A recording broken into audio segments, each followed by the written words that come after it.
할렐루야, 반갑습니다. 한번 기도하고 시작하겠습니다. 좋으신 주님 은혜를 감사합니다. 또 귀한 제단에 다시금 서게 하시고 또 밝은 얼굴을 보게 하신 주님 은혜 감사드립니다. 이 시간 말씀으로 우리가 함께 나눌 때 주님께서 우리에게 주신 분부한 것들 우리가 기억하게 해 주시고 오늘 주신 말씀을 통하여서 우리의 마음에 새기며 또 돌아가는 귀한 발걸음 허락하여 주시옵소서. 모든 영광 주님께 올리며 우리 구주 예수 그리스도 이름으로 기도드립니다. 아멘. 한 3년 전에 제가 그 헌신 예배 강사로 왔다가 다시금 여러분을 만나게 되어서 너무나 반갑습니다. 저를 모르시는 분도 좀 계신 것 같아서 다시 한번 설교 말씀 전해드리 소개를 하자면은 제가 2009년에 우리 대구 열린교회에 신대원을 졸업하자마자 풀타임 사역자로 처음 부임했던 교회고요. 뭐 지금도 부족하지만 더 부족했던 그때 당시 여러분과 함께 섬기면서 나누면서 많은 것을 배워왔고 또 목회에서 정말 그 시간이 저에게 정말 소중한 시간이었던 것 같습니다. 지금은 경기도 성남에 있는 성광교회에서 담임 목사로 7년째 사역을 하고 있고 올해 또 감사하게도 안식연으로 안식월을 받아서 현재는 지금 부산 안식관에 머물고 있습니다. 저희 집사람과 아이들도 궁금하신 분이 많으실 텐데 오늘 같이 못 왔습니다. 내일 저희 집사람과 첫째가 부산으로 와서 둘째는 한참 공부 중인 고2입니다. 여기서 태어난 예서가 벌써 고2라서 여러분 모습도 궁금하실 거고 그 권사님 어린이집 다녔던 첫째 예나도 궁금하실 텐데 예나는 올해 숙명여대 데이터 사이언스과 입학을 하게 됩니다. 그렇게 아이들 큰 모습도 여러분 보고 싶었을 텐데 함께 못 와서 죄송합니다. 제가 여러분과 함께 또 식사하면서 교제도 계속 나누었으면 좋겠는데 김해 꿈이 있는 교회에서 오늘 꼭 좀 헌신 예배 강서로 와달라고 해서 대구에서 김해가 어딘데가 그 김해 꿈이 있는 교회 담임 목사님이 뭐 제 동기자 동생인데 형님 밟으면 됩니다 해가지고 알겠다고 제가 할 수 없이 거기 가야 됩니다. 그래서 올해 인사 못 나누고 떠나는 점 양해해 주시기를 바랍니다.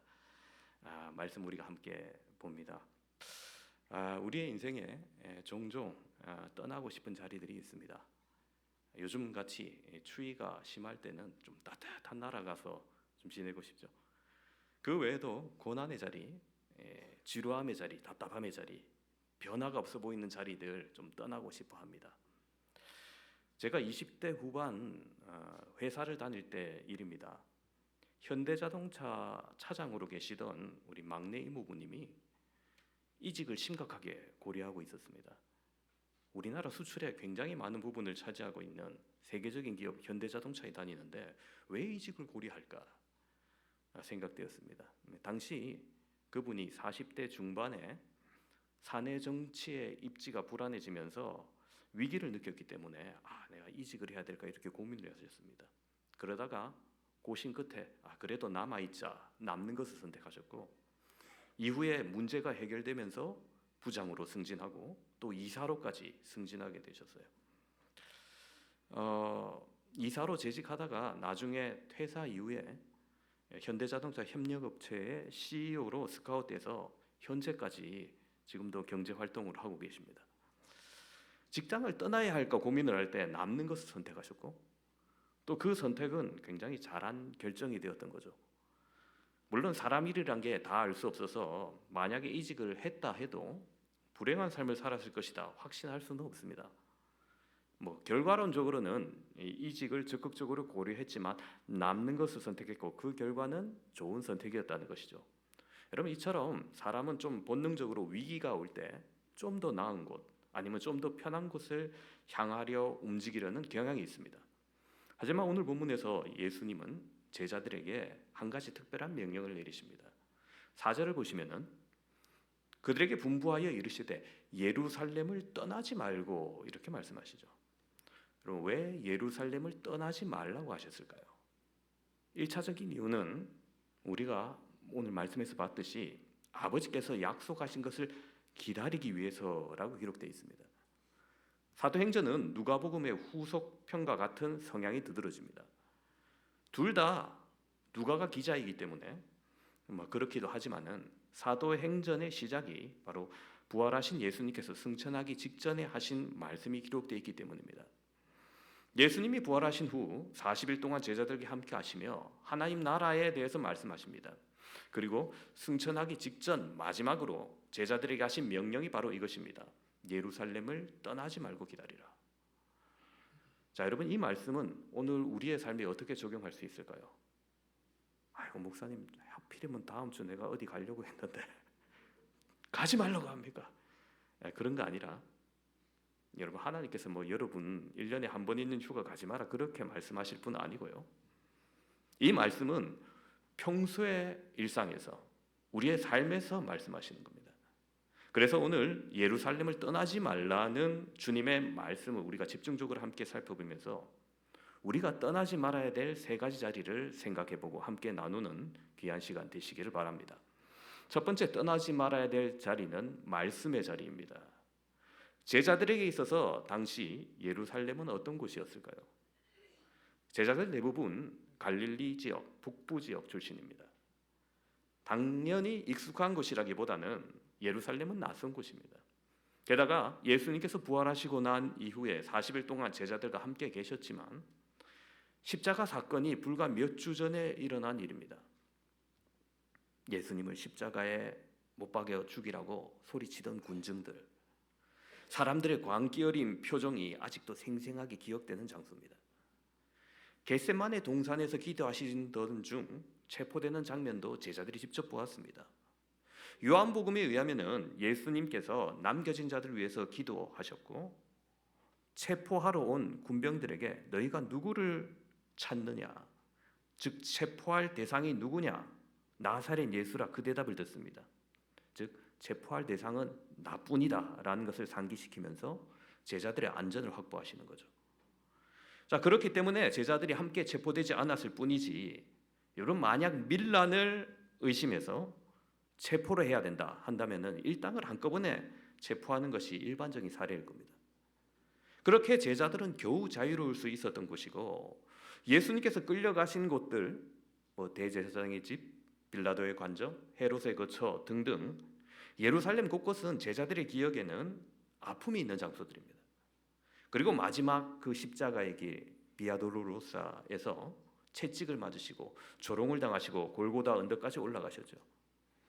그곳에서 십자가에 못 박히신 곳입니다. 유대 종교 지도자들과 로마 당국은 여전히 예수님의 부활을 부인하면서 예수님의 추종자들, 즉 제자들을 감시하고 탄압할 가능성이 언제든지 있는 곳이라는 거죠. 제자들은 실제로 요한복음 20장 19절에 보면은 문을 걸어 잠그고 숨어 있었다고 기록되어 있습니다.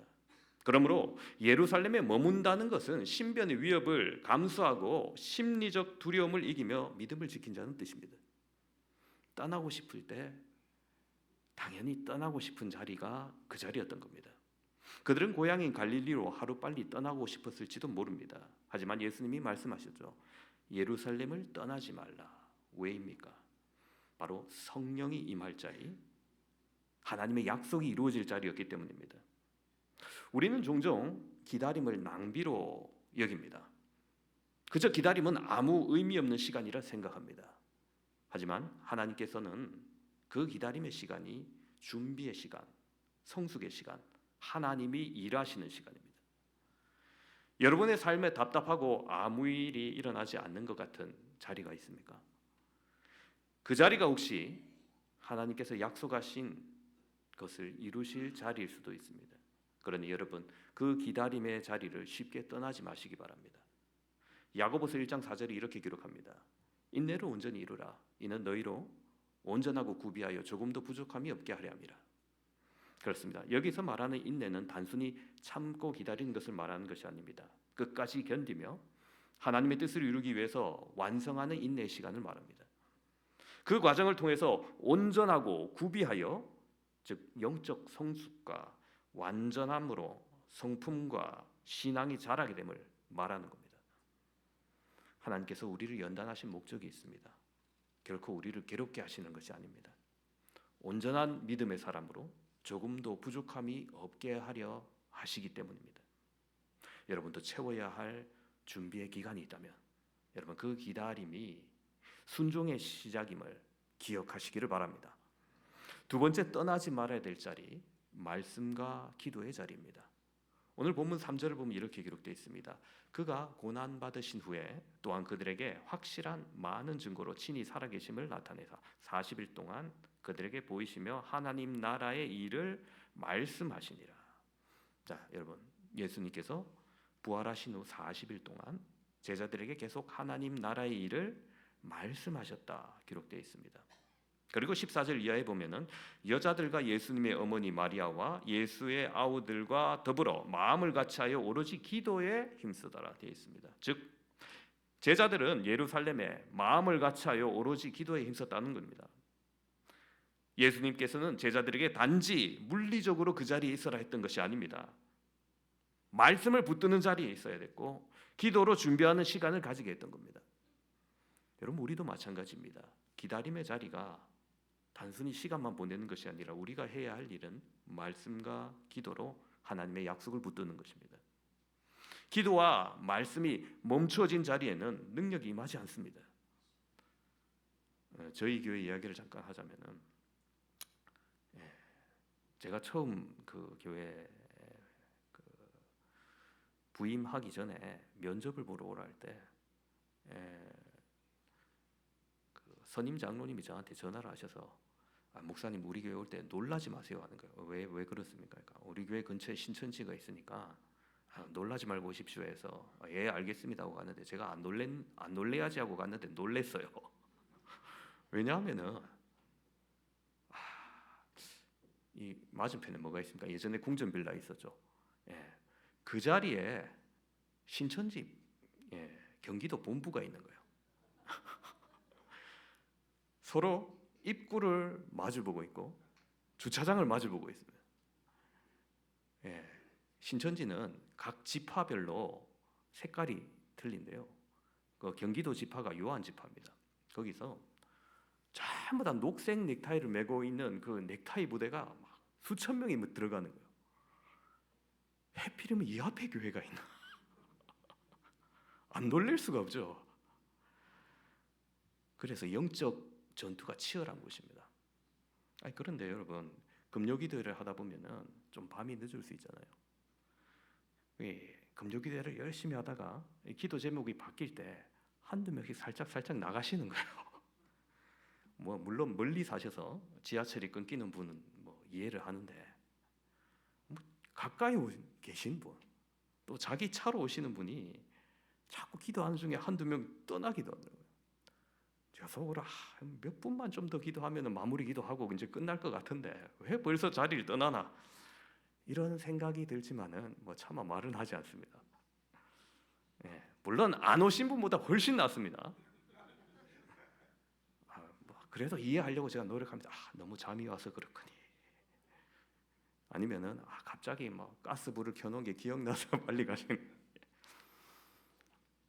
근데 여러분 기도 함께 할 때는 여러분 함께 하시기 바랍니다. 성령은 말씀 위에 기도 위에 임하십니다. 기도 없는 부흥, 기도 없는 성공, 기도 없는 형통은 이게 오히려 왜 잘 되나 의심을 해봐야 돼요. 혹시 여러분 기도의 자리에 있음에도 응답이 없는 것처럼 느껴지십니까? 그렇다면 더욱더 그 자리를 지키시기 바랍니다. 왜냐하면 여러분 아무 일도 일어나지 않을 것 같은 그때에도 여러분 하나님은 일하고 계시기 때문입니다. 옛날 시골에서 아궁이에 나무를 넣고 불을 지펴 밥을 했죠. 저도 어릴 적 시골에 가면 친척 아주머니가 새벽에 일어나서 아궁이에 불을 지피던 모습이 떠오릅니다. 근데 처음에는 불이 막 쉽게 떠오르지 않죠. 밑에 불씨는 있어도 막 연기만 나고 처음에는 불이 활활 타오르지 않습니다. 지금처럼 보일러가 딱 키면 알아서 따뜻하게 되면 얼마나 좋습니까 하는, 처음에는 연기만 나다가 나무가 좀 젖어 있기라도 하면은 더 잘 타지 않죠. 그러나 그때 불 피우는 사람이 조급해하지 않고 이불이나 혹은 부채질로 계속 바람을 불어 넣어주면은 작은 불씨를 살리기 위해서 정성을 다하면은 그 불씨가 살아나서 아궁이에 활활 타오르게 되고, 그리고 온 방을 따뜻해지고 밥을 지을 수 있게 되죠. 온기를 누릴 수 있게 됩니다. 여러분, 기도의 자리도 마찬가지입니다. 처음에는 아무 일을 일어나지 않는 것 같고 기도에도 변화가 없어 보이기도 합니다. 하지만 그 자리를 떠나지 않고 계속해서 말씀을 붙들고 약속을 붙들고 기도의 불씨를 살리다 보면은 어느 순간 성령의 불이 우리의 삶에 임하는 겁니다. 여러분, 이 대구 열린교회가 이런 성령의 불씨를 살리는 귀한 교회 되기를 소망합니다. 누가복음 12장 49절에 보면 예수님께서 이렇게 말씀하십니다. 내가 불을 땅에 던지러 왔노니 이 불이 이미 붙었으면 내가 무엇을 원하리요? 여러분, 공생의 사역 중에 예수님께서 십자가 사역 이후에 나타날 구속의 역사에 대해서 성령의 불로 말씀해 주시는 거죠. 예수님은 우리에게 그 불을 성공적으로 전해 주셨습니다. 이제 이 불을 우리가 더욱더 지피고 불씨를 살리고 더욱더 크게 전해야 할 때입니다. 말씀과 기도의 자리를 통해서 예수님께서 소망하신 이 소망의 불, 성령의 불을 전하는 저와 여러분 되시기를 바랍니다. 세 번째, 떠나지 말아야 될 자리, 바로 사명의 자리입니다. 예루살렘은 기다림의 장소이자 동시에 제자들이 복음을 전해야 될 출발점이었습니다. 사도행전 1장 8절을 보면 예수님께서 말씀을 하시죠. 오직 성령이 너희에게 임하시면 너희가 권능을 받고 예루살렘과 온 유대와 사마리아와 땅끝까지 이르러 내 증인이 되리라 하시니라. 자, 하지만 예수님께서 이 말씀을 하실 당시에 제자들은 아직 성령을 받지 못한 상태였습니다. 두려움도 있었고 무엇을 어떻게 해야 될지 전혀 준비되지 않은 상태였습니다. 사명은 주어졌지만은 능력은 없고 부활은 목격했지만은 여전히 삶이 불안한 상태였던 겁니다. 그래서 아직 성취되지 않은 이런 중간적인 역할, 임의와 아직 사이에 있는 상황이 바로 예루살렘의 제자들의 모습이었습니다. 그러나 그 예루살렘이 바로 믿음의 훈련소였고 성령의 기다림의 장소였던 겁니다. 그래서 그것은 사명의 시작이기도 하면서 아직 무기 없이 전쟁터에 나가야 될 준비의 자리였습니다. 여러분, 성령은 단지 내가 은혜 받는 것, 내 감정이 뜨거워지는 것이 목적이 아닙니다. 성령은 우리를 증인으로 살게 하시기 위해서 임하십니다. 즉, 사명 감당하기 위해서 능력을 주시는 겁니다. 예루살렘은 증인의 삶이 시작되는 자리였습니다. 오순절 성령 강림은 오직 예루살렘에 임했습니다. 만약 여러분 제자들이 고향으로 돌아갔거나 혹 자기 길로 뿔뿔이 흩어졌다면 그 약속을 받지 못했을 겁니다. 여러분도 사명의 자리를 떠나지 마시기 바랍니다. 예배의 자리, 선교의 자리를 지키는 것, 여러분 떠나지 마시기 바랍니다. 제가 멀리 있으면서도 대구 열린교회 소식을 들을 때마다 참 뿌듯하고 기쁜 게 어떻게 그렇게 복을 받았나. 이 리모델링하고 제가 또 처음 왔는데 너무 또 이쁘게 돼 있고 잘 돼 있어서 너무 감사합니다. 근데 여러분, 이런 복을 그냥 받습니까? 여러분들이 선교의 자리, 나눔의 자리, 하나님의 뜻이 머무는 자리에 지켰기 때문에 하나님께서 복을 주신 줄로 믿습니다. 서울 지하철 6호선에 보면요, 역천역이 있는데요, 4호선 출구로 나가면 은평평화공원이라는 곳이 있습니다. 우리 사진을 보여주시면은 큰 공원 아니에요. 조그만한 이런 공원인데 여기에 윌리엄 해밀턴 쇼 대위의 동상이 있습니다. 동상을 보여주시면 저분이에요. 6.25 참전 용사입니다. 원래 이 청년이 미국 하버드 대학에서 박사학위 과정을 밟고 있을 때 6.25 전쟁이 발발했습니다. 그때 한국이 자기의 주국이라고 조국이 위기에 처해 있는데 어떻게 평안하게 공부할 수 있냐면서 한국 전쟁을 위해서 지원하여 입대한 사람입니다. 다음 사진을 보여주시면은 잘생긴 파란 눈의 청년이죠. 근데 여러분, 어떻게 이 하얀 피부, 파란 눈의 청년이, 미국인이 한국을 자기 조국이라고 말했을까요? 여러분, 이분의 아버지는 일제강점기에 한국에서 일생을 보낸 윌리엄 얼쇼 선교사입니다. 1922년 6월 5일에 선교사의 아들로 평양에서 태어납니다. 그렇기에 고향이 평양이에요. 한국말에 능통했고 한국 지리에 밝았고 자란 곳이 한국이었고 평양에서 고등학교까지 마쳤습니다.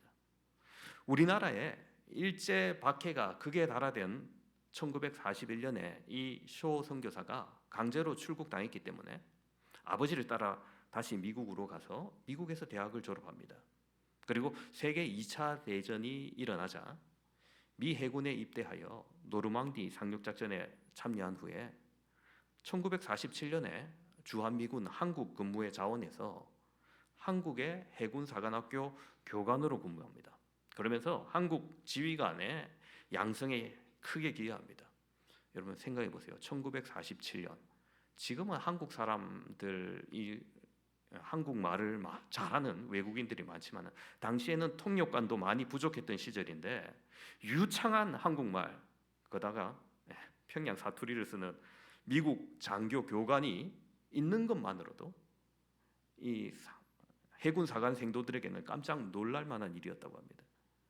이후 전역해서 하버드 대학에서 박사 과정을 밟고 있던 중에 한국 전쟁이 일어납니다. 다시 장교로 재입돼서 메가다 장군을 보호자 하며 인천 상륙작전에 참여했습니다. 그런데 서울 탈환 작전 중에 녹번리에서 북한군의 기습을 받아 안타깝게 그때 전사하고 맙니다. 1950년 9월 그의 나이 겨우 28입니다. 처음에 한국 전쟁으로 자원한다길래 부모들이 만류합니다. 그 선교사님들이. 근데 그때 다음과 같은 편지를 쓰고 참전합니다.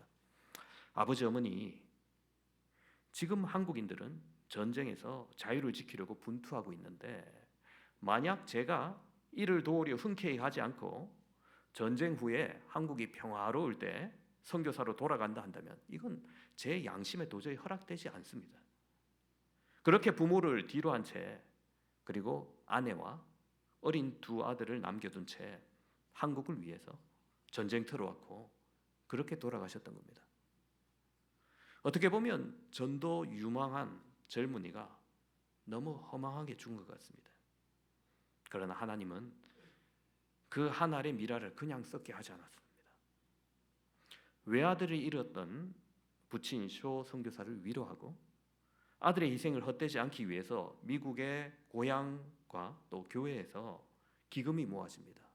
이 젊은이의 희생을 헛되게 하지 말자 해서 5,955명이 14,500달러를 모았고요.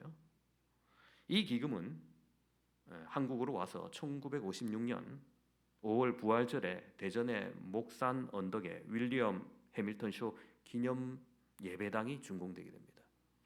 이 예배당은 바로 대전 모건대학교 채플실이 됩니다. 윌리엄 해밀턴 쇼의 부인은 이후에 한국에 다시 와서 이화여대 교수와 세브란스 병원의 봉사자로 헌신합니다. 그리고 그의 아들과 며느리 또한 하버드대에서 한국사 박사 학위를 받고 내한하여서 장학 사업과 한미 학술 교류에 힘씁니다. 하나님은 이 쇼 선교사 3대가 한국 선교와 발전을 위해서 헌신하게 하셨던 겁니다. 여러분, 한 청년의 헌신된 사랑이 하나의 미랄이 되어서 한국 기독교와 사회에 미쳤던 영향은 이루 말할 수 없이 점점 커졌던 겁니다. 비록 전쟁터라 할지라도 거기가 내 사명의 자리임을 알기에 담대히 나아갈 수 있었던 것처럼 여러분, 오늘 우리의 사명지, 오늘 우리의 예루살렘은 어디여야 되겠습니까? 떠나고 싶은 자리일 수도 있고 변화가 없어 보이는 현실일 수도 있고 세상 사람들의 눈에 별 유익이 없어 보이는 그 자리가 하나님이 일하시기 위해서 우리를 머물게 하신 예루살렘일 수 있습니다. 나의 가정이 될 수 있고 교회의 사역의 자리가 될 수 있고 내가 맡은 부서가 될 수 있고 내가 봉사할 자리가 될 수 있습니다. 직장에서 고난의 자리일 수 있습니다. 아무도 알아주지 않지만 내가 지켜야 할 자리, 그 자리에서 순종하고 인내하고 기도하고 말씀을 붙들 때 여러분, 성령은 반드시 우리 가운데 임하실 겁니다. 그 자리를 지키는 그 사람에게 하나님은 능력을 주시고 열매를 맡기실 겁니다. 여러분의 자리를 지키심으로 풍성한 열매를 경험하시기를 축원합니다. 오늘 말씀을 정리합니다. 함께 예배드리는 사랑하는 성도 여러분, 예수님은 제자들에게 예루살렘을 떠나지 말고 기다리라 하셨습니다. 그리고 그들이 순종했을 때 약속하신 성령이 임하셨고 그들은 세상을 바꾸는 증인으로 세워졌습니다. 우리의 인생에도 하나님이 머물게 하신 자리들이 있다고 말씀드렸습니다. 첫 번째로 떠나지 말아야 될 자리, 기다림의 자리가 있습니다.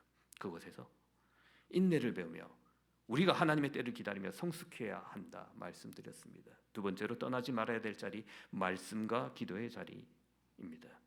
여러분, 그 자리를 더욱더 사모하시고 기도의 자리를 지키심으로 주님께서 우리에게 불 주신 그 불을 살리고 지피고 더욱더 뜨겁게 하시기를 바랍니다. 세 번째, 떠나지 말아야 될 자리, 사명의 자리라고 말씀드렸습니다. 하나님께서 나에게 맡겨주신 자리가 있습니다. 사명이 있습니다. 우리가 그곳을 기억하고 소중히 지킬 때 성령이 임하셨듯이 여러분, 우리를 더욱 크게 사용하실 놀라운 열매를 맺게 하실 그 하나님을 바라봅시다. 지금 당장 그 자리가 불편할 수 있고 세상의 시각에서는 굳이 왜 그렇게 하느냐 편견에 사로잡힐 수도 있습니다. 불이익을 당할 수도 있습니다. 개인적으로도 어려울 수도 있고요. 아무 변화가 없어 보일 수도 있습니다만 하지만 그 자리를 떠나지 마시기 바랍니다. 하나님의 약속은 반드시 그 자리에서 이루어질 것을 믿음으로 바라보시는 저와 여러분 되시기를 주님의 이름으로 축원합니다.